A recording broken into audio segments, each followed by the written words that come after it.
जय श्रीमन्नारायण। कास्यपान्वय संजातं नारायण पदाश्रितं श्रीमन्नारायणं वन्दे यतीश्वर श्रियाजुषम्। पूर्णमिदं पूर्णमदः पूर्णात् पूर्णमुदच्यते पूर्णस्य पूर्णमादाय पूर्णमेवावशिष्यते। ईशावास्यमिदगुं सर्वं यत्किञ्च जगत्यां जगत् तेन त्यक्तेन भुञ्जीधाः मा क्रुधः कस्य स्विद्धनम्। ओम अस्मद्गुरुभ्यो नमः। जय श्रीमन्नारायण। श्रीशैले सदया पात्रं धीभक्त्यादिगुणार्णवं यतीन्द्रप्रवणं वन्दे रम्यजामातरं मुनिम्। लक्ष्मीनाथसमारम्भां नाथयामुनमध्यमाम् अस्मदाचार्यपर्यन्तां वन्दे गुरुपरम्पराम्। भूतं सरश्च महदाह्वय భట్టనాథ శ్రీభక్తిసారులు కులశేఖరులు మునివాహకులు యోగి వాహాన్ భక్తాంగ్రిరేణు పరకాల యతీంద్ర మిశ్రాన్ శ్రీమత్ పరాంకుశ మునిం ప్రణతోస్మి నిత్యం. తిరుపల్లి ఎరిచి తమేవ మత్వా పరవాసుదేవం రంగేశయం రాజవదర్హణీయం ప్రాబోధికీం యో కృత సూక్తిమాలాం భక్తాంగ్రిరేణుం భగవంతమీడే. மண்டம் குடியன்பர் மாமரையோர் மன்னியசீர் தொண்டரடி பொடி தொன்னகரம் வண்டு திணர்த்தவயல் தென்னரங்கத்தம்மானை பள்ளியுணர்த்தும் பிரான் உதித்த ஊர். తొండరడిప్పుడియాళ్వార్ దివ్య తిరువడిగలే శరణం. 10వ పాసురాన్ని అనుసంధానం చేసుకుందాం. கடிமலர் கமலங்கள் மலரந்த நிவையோ கதிரவன் கனைகடல் முளைத்த நிவனோ துடியிடையார் சுரிகுரில் பிரிந்துதறி துயிலுடத்தேறினர் சூர் புனலரங்கா தொடையொத்த துளவமும் கூடையும் பொலிந்து தோன்றிய தோள் தொண்டரடி பொடியன் நம்மடியனை அழியனென் அருளியுன்னடியார்க்கு ఆడ్పడుతాయి పళ్ళి ఎరుందరులాయే. చాలా సూక్ష్మంగానే మనం కొండరెడ్డి పొడియాళ్ళ వాళ్ళు మనకు అనుగ్రహించిన తిరుపల్లి ఎరిచి యొక్క ఆఖరి పాసురానికి కూడా మనం అర్థం చెప్పుకొని పూర్తి చేసుకుందాం ఇవాళ ముందు. చాలా అద్భుతమైన కూర్పు అన్నమాట. మనకి దివ్య ప్రబంధాల్లో పల్లాండు తీసుకున్నా, తిరుపల్లి ఎరిచి తీసుకున్నా, తిరుప్పావే తీసుకున్నాం. వీటన్నీ కూడా ఏంటంటే వేదసారాలు. మనకి తత్వత్రయం మహా గ్రంథాల్లో చెప్పిన విషయాలు చాలా సూక్ష్మంగా అందంగా కవిత్వంలాగా వీళ్ళందరూ ఆళ్వార్లు మనకు అందించారనమాట. వేద సారమే మనకి దివ్య ప్రబంధాలు. అందుకనే హాయిగా వాటిని పాడుకుంటూ మనం నేర్చుకోవచ్చు అన్నమాట. ఇక ఇక్కడికి మనం వచ్చేసరికి ఇది ఎక్కడి నుంచి ఎక్కడికి ప్రారంభమైందో కేవలం 10 పాసురాల్లో ఇంత విశేష అర్థాన్ని తొండరడిప్పుడియాళ్ళ వాళ్ళు మనకి అందించారనమాట. అంటే వైష్ణవ తత్వం యొక్క మూల సారాన్ని ఎక్కడ మొదలెట్టారు అయినా మనకి తెలతెలవారడానికి సుప్రభాతం. ఇది శ్రీరంగనాథుడికి సుప్రభాతం. శ్రీరంగనాథుడికి పాడే సుప్రభాతం మనం ధనుర్మాస సమయంలో తిరుమలలో శ్రీ వెంకటేశ్వర స్వామికి కూడా అదే సుప్రభాతాన్ని మనం చదువుతాం అన్నమాట. అయితే ఇక్కడ చెప్తున్నారు ఎక్కడ మొదలెట్టారు. కదిరవన్ కూడా దిశై చిగరం వందన ఇందాన్ మెల్లిగా దిక్కున ఉదయిస్తున్నాడు అని మొదలెట్టారు. అది భగవంతుడి యొక్క సేవతోటి మొదలెట్టారు. ఆయనకి నేను సేవ చేస్తాను, నేను ఆయన్ని సుప్రభాతం పాడతాను అని మొదలెట్టిన వారు ఇక్కడికి వచ్చేసరికి వంపాడు చెయ్యి అని మొదలెట్టారు.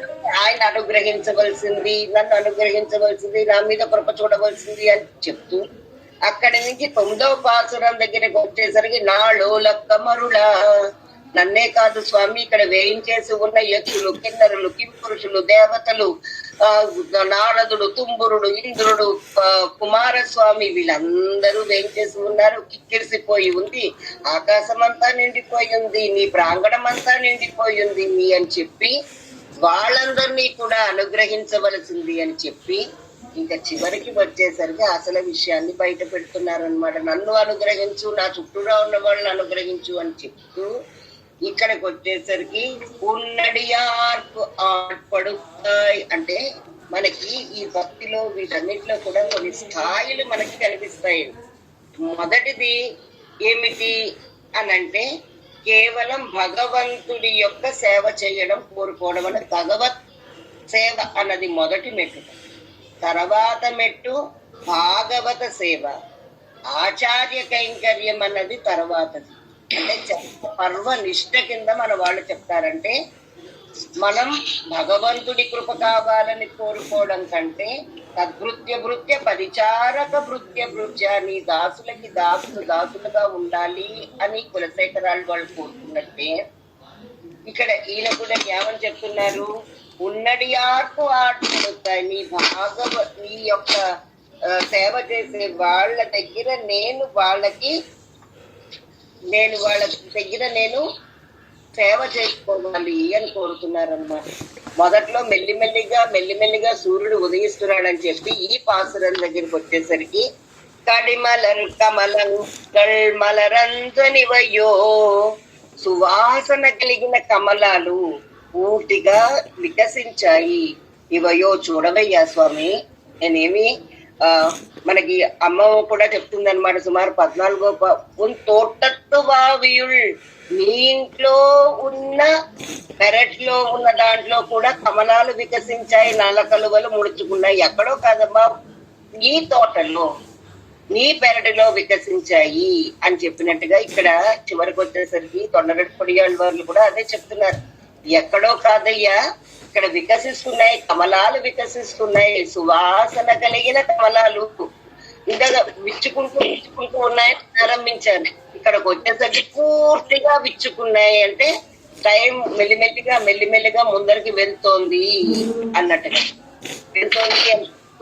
సువాసన కలిగిన అని చెప్పడంలో అంటే విశేషంగా కమలాలు అంటే భగవత్ కైంకర్యం కోసం మామూలుగా మనకి అందరికీ అనుభవమేనండి. మామూలుగా మనం తల్లో పెట్టుకోవడానికి పెట్టుకున్న పువ్వులు మనం పెట్టుకుంటే 1 గంట 2 గంటలలో వాడిపోతాయి. అదే మనం పెరుమాణ దగ్గర మనం సమర్పించిన పువ్వులు అవి కూడా ఆనందిస్తాయో ఏమిటో, నన్ను చక్కగా భగవంతుడి పాదాల దగ్గర చేర్చారు అని ఆనందిస్తాయి కాబోసు. అందుకని అవి చక్కటి విశేషమైన సువాసనలు వెదజల్లుతూ ఉంటాయి. మనకి గొప్ప కవి జంజాల బాపయ్య శాస్త్రి గారు కరుణశ్రీ అంటారు. ఆయన పుష్ప విలాపం అని రాశారు. పుష్ప విలాపం అంటే ఒక రకంగా పువ్వులు మలతల్లో మనం పెట్టుకుంటాం, మనం మెళ్ళల్లో దండల కింద వేసుకుంటాం, వేరే చోట్లకి వాటిని తీసుకెళ్తామంటే బాధపడతాయేమో, కానీ వాటిని భగవంతుడి పాదాల దగ్గర సమర్పిస్తాం అని మనం అంటే అవి నిజంగా చాలా సంతోషిస్తాయి కాబోసు. అప్పుడు ఆనందమే తప్ప విలాపాలు అన్నది పుష్పాలకు కూడా ఉండవు కాబోసు అనిపిస్తుంది. అలాగా కడిమలరు కమలంగల్ మలరంతనివయో చూడవయ్యా, ఇక్కడ పువ్వులు ఎంత బాగా వికసించాయో. కదిరవన్ కనైగళల్ ముళైతనివన్నో. ఇక సూర్యుడు ఇందాక కొండ నుంచి వచ్చిన సూర్యుడు సముద్రం పై కూడా వచ్చి ఆయన కూడా నీకోసమే ఎదురు చూస్తున్నట్లుగా ఉందయ్యా. ఆయన మమ్మల్నే కాదు, దేవతల్ని, ఇంద్రుణ్ణి, దేవేంద్రుణ్ణి వీళ్ళందరినీ కాదు, సూర్యుడు కూడా నీ కరుణాభీక్షణాల కోసం వేచి చూస్తున్నట్టు కనిపిస్తోంది. తుడియడయార్ సురికురల్ పిరిందుదరి. ఇక్కడ స్త్రీలని కూడా వర్ణిస్తున్నారు చక్కగా. పులి స్త్రీలు, చక్కటి స్త్రీలు, భక్తి కలిగిన స్త్రీలు అందరూ కూడా వాళ్ళు తుడియడియార్ సురికురిన్ పిరిందుదరి తుయిలడ తేరినరు సూర్పునలరంగా. వీళ్ళందరూ కూడా కావేరీ నదిలో స్నానం చేసి బయటికి వచ్చి వాళ్ళ ఉంగరాల జుట్లన్నీ ఆరబెడుచుకుంటూ, అంటే తడి జుట్లతోటి తడి బట్టలతోటి పెరవాళ్ళని మన వాళ్ళు సేవ చెయ్యరనమాట. తడి బట్టలు మనకి నిషిద్ధం. అందుకని వాళ్ళ బట్టలను ఆరబెట్టుకుంటూ చీరలను కట్టుకుని చక్కగా జుట్లను చివర్లో ఉద్దరపోసుకున్న జుట్లతో కూడా మనం చేయకూడదు. ఆ చివర్లు ముడి పెట్టుకుని వీళ్ళందరూ కూడా వస్త్రాలు ధరించి సూర్పునలరంగా కావేరీ తీర్థంలో వీళ్ళందరూ స్నానం చేస్తున్నారు. కావేరీ నది కూడా ఎలా ఉంటుందని కావేరీల మధ్యలో వేయించేసి ఉంటాడు శ్రీరంగనాథుడు. ఈ కావేరీ నదే ఒక మాలగా ఆయన మెడలో అమరిందా అన్నట్టుగా ఉంటుంది కావేరీ నది. ఆ సౌందర్యమే ఆ సౌందర్యం. విరజా నది మన లీలావళి భూతిని నిందుడు భూతిని విడతీసే విరజా నది ఎంత గొప్పదో, బృందావనంలో ఉన్న యమున ఎంత గొప్పదో, అయోధ్యలో ఉన్న సరయూ నది ఎంత గొప్పదో, అంతకంటే గొప్ప పవిత్రతలు కలిగినది మన కావేరీ నది. ఆ నదిలో స్నానాలను ఆచరించి వాళ్ళందరూ వస్తున్నారయ్యా అని ఇక్కడ దాకా చెప్పి ఇక తర్వాత తొడయత్త తులవమం కూడయం పొలిందు తోనియ తోల్ తొండరడి పొడియన్నం మడియనై ఇక్కడ చెప్పుకొస్తున్నారు. తన గురించి చెప్పుకొస్తున్నారు. నా పేరేంటి? తొడయత్త తులవమం తోన్రియ తోల్ తొండరడి పొడియన్నం మడియనై ఎలా వస్తున్నారట? చక్కని ఒక బుట్టని చేతిలో పెట్టుకుని అందులో తులసి మాలలు, స్వామి కైంకర్యం కోసం తులసి మాలల్ని ధరించి వస్తున్నారు. నీకు తగినట్టుగా నేను తులసి మాలల్ని నేను ధరించుకుని వస్తున్నానయ్యా అని చెప్తున్నారు. ఏమిటి అనంటే స్వామికి తగిన కైంకర్యం నేను చేస్తున్నాను. స్వామికి శంఖం చక్రం ఇవన్నీ ఎలాగైతే ఆయన స్వరూపానికి గుర్తులో మనం ఎక్కడైనా పన్నిద్దరాళ్ళ వారిని వేయించేసి ఉన్నప్పుడు మనం తొండరడి పొడి ఆడవారిని గుర్తుపట్టడం ఎలాగంటే ఆయన చేతిలో ఈ బుట్ట తులసిమాల మనకు కనిపిస్తూ ఉంటుంది అనమాట. తోలియ పోల్ తొండరడి పొడి ఎన్నం అడియనై ఇక్కడ తన గుర్తుని చెప్తాడు. స్వస్వరూపం భగవంతుడి స్వస్వరూపం ఈశ్వరితత్వం. ఆయన అందరినీ శాసించి సర్వస్వామి, సర్వనియంత, సర్వవ్యాపకుడు, సర్వశక్తిమంతుడు. మరి మనకు మన స్వరూపం ఏంటి? తొండరడి పొడియాడు వారు ఆయన స్వరూపాన్ని ఆయన ఆవిష్కరిస్తున్నారు. అడియనై నేను దాసుడనయ్యా నీకు అని చెప్తూ అడియనెన్నరిలి ఉన్నది ఆర్పు ఆర్పడుతాయి ఇంకా చెప్తున్నారు. ఇది దయకి నేను పాత్రుడిని అని నీవు నాపై కృప చేసి ఉన్నది ఆర్పు అంటే నీ దాసులకి దాసుడిగా ఉండేటట్లుగా నన్ను కృప చెయ్యడానికి పళ్ళి ఎరుగరులాయే నువ్వు దయచేయవలసిందయ్యా. ఇది స్వస్వరూప జ్ఞానం. మన స్వామికి దాసుల ఇంకా మనం కోరుకోవలసినది స్వామి యొక్క దాసులకి దాసులుగా ఉండేటట్టుగా నన్ను కృప చెయ్యి తొండరొడి పొడియాళ్వార్ అన్నట్లుగా ఈయన స్వామిని ప్రార్థిస్తున్నారు. తొండరడి పొడియాళ్వార్ దివ్య తిరువడిగలే శరణం. మస్తు గురుభ్యో నమః.